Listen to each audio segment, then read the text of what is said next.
Hi, this is the TCL 40EC and I'll show you how to edit notification panel shortcuts on this device.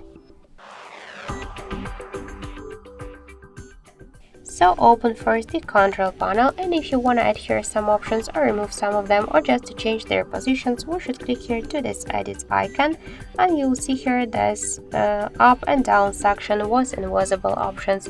To add them to your panel, you should just hold it and drag it to this up section. To remove some of the options, we should hold the icon and drag it to this down section. To change the positions of the icons here on the panel, we should just hold it and drag it by this way.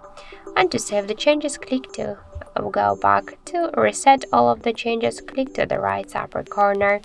So thank you for watching, and if you find this video helpful, leave thumbs up and subscribe our channel.